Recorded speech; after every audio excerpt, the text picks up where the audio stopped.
Hello friends, I'm Larry with Rides Done Right. I'm at S3ctor Airstrip Attack, and I got the coolest people that you're going to get is this family.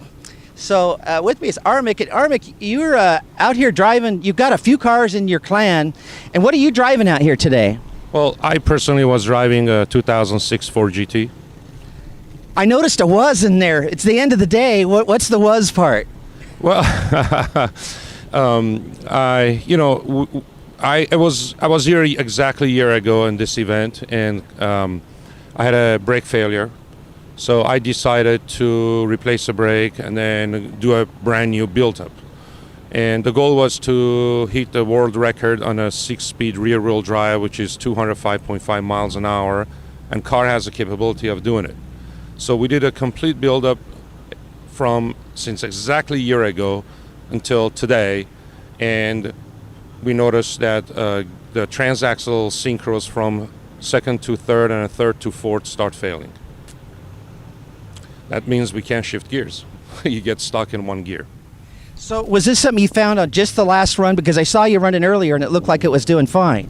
Well, I was shifting with both hands. I was fighting that gear changer. Yes. I noticed that today everybody went out for a pretty soft run, their first run out. Did you take the same thing, or did you run pretty hard right out of the gate? Well, I was first trying to get a feeling out of the car, so I did a couple of shakedown passes, and we start raising the boost little by little, but I noticed that it was the clutch and the gear changing was getting harder and harder, and it's completely failed.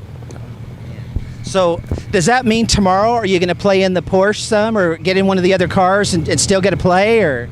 Well, I brought Porsche for my wife Jenny, and a McLaren is for my son Steven. I'm not going to drive those cars, it's theirs.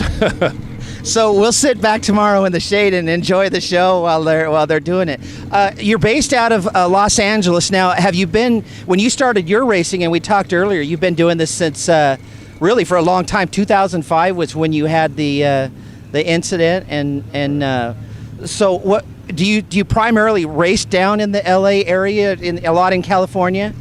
Well, I started my racing career first as a hobby, and then it became a career when I was 20 years old. Did few races. I was a member of a Chevy Bowtie in a NASCAR crew team, and then little by little I got into the Porsches and did the Porsche Cup racing. And then in 2005, when I had my bad wreck and accident, and I flipped the car, and then I put it aside for 3 years. Wow. Yeah, and then I started with Ford when Ford came out, and they brought it was in 2006 and 5 when they brought the Ford GT. So I got back into it with the Ford GT, and I've done road courses and quarter miles and a half-mile event with Ford GT. So you've had this Ford GT then for a while? Yes, this is my 5th Ford GT actually. I had a Heritage Edition, I had 2 other black cars, and I have a white car as well. What car did you bring last year when you were here in McMinnville? It was same car, but it was a different setup. Yeah. So we were obviously hoping for more. So let's switch gears a little bit. You're also the father of a pretty cool kid that obviously a lot of people are talking about, and I did a little bit of research to kind of find out about him, and you started him out in karting at a real early age, probably something for you to do in addition to what it was you were doing. And so how did that come about? Well, I started with him and start training him and hired other private coaches when he was 7 years old, and go-karts, and little by little we advanced them. I rent a private track and private coaches, and it was age 9 when he was done with the karting, and then he started with the actual cars, and when he was 10 years old, hired him a private coach. We rented entire track, and we went out, and he just did a great job, yeah. My grandson's 10 years old, and he's into Teenage Mutant Ninja Turtle Legos, or no, he's actually into video games, so I don't want to downplay it too much. But at 10, he's not into the same thing Steven was. So Steven is obviously, he's on a different curve right off the bat than most kids Anyway, so you're start. You have that as a really good foundation. You saw that he had a passion for it, and then you've really been able to stimulate and encourage that passion. And what I like about it is you've done it safely. A lot of people will knock the idea that Steven's a young guy, and I don't know that I'd want my son doing something because it's so dangerous. You have really done it right. You guys have you watch him when the way he learns, the way he adapts to things and the challenges, and he does it in a smart way, and that probably gives you confidence. Well, that's absolutely true. When he started racing or starting his training in actual cars, we make sure that car had a proper roll cage. We get the best race suit and communications and fire extinguishers and all kinds of safety equipment in the car, and we trained him that in case if a car gets caught on fire, how you get out of the car, how to release the safety net, how to press the fire extinguisher button and all that stuff. And he was trained, but when he gets to the racing, we don't talk about safety because safety slows you down when you think about safety. When you have to be in the zone, and when you start like doing a road course racing, and if you see a spot, you need to squeeze that spot, you can't think about safety.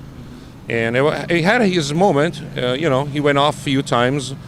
The worst time it was, I believe it was a couple of months ago at Buttonwillow. He came out of the S's, and for a split a second, he lost his focus. Instead of paying attention to the road, he paid attention to the car in front of him, which it was driving very slow, and he lost the control at 135 miles an hour. He went off, but 10 minutes later, he was back on the road. It's one of the things that I noticed that when he's on the track doing a lot of this testing, he's in superior car to what a lot of others are. And when you're out on the track, it really puts a lot of challenges. When you have, say, different class cars going together, it's going to throw those real challenges at him. Well, yeah. And then what we did, I bought a Lamborghini Super Trofeo in February of this year. And we did few testing with the race team, and he did such an amazing job that the race team picked him up as a development driver. And now he's getting trained with the team literally every week on either simulator or actual in a track. And that car is a handful. It's not an easy car to drive. And the actual car that we got for him, he won the Le Mans 24 hours. So there's a very nice history behind that car. And sure enough, he went, after a ton of trainings, he went up and won the GTA Pro-Am Championship 2 weeks ago. And that's not easy to do as a 13-year-old. Wow. Now, I was going to ask you that next. A lot of proud moments in the racing things when you're having accolades like this. Has there been one thing so far that happened with him that you said, "Yeah, that's my boy"? Yeah, actually, many moments like that. It was a few times that that he really squeezed that mirror to mirror, like late braking right on a turn, and he passed other cars, or he squeezed between two cars, and I literally hold my breath and close my eyes. But once he did it, he gave me a thumbs up, and we radio, "Good job." That's got to be a great feeling, and it being something that you have a passion for and love. Do you see that passion with him? I mean, for all the training and all the other things that he's doing, you want to think too as a parent that this is something that he loves and has a joy for. Does he exhibit that too? Absolutely. I mean, as I said, we started this as like a hobby, and then then it turned out to be a lifestyle for us. Now is almost becoming a career for him.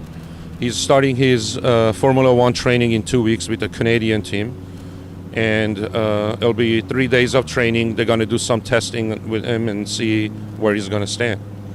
And I have no doubt that he's going to achieve.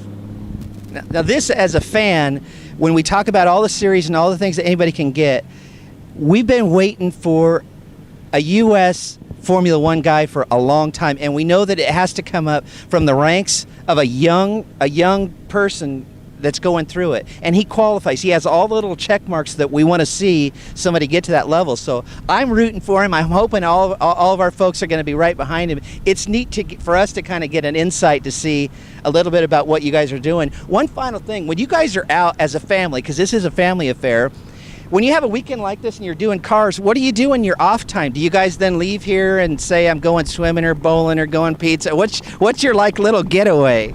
It's actually kind of a funny, but we talk about cars. We sat down at a dinner table.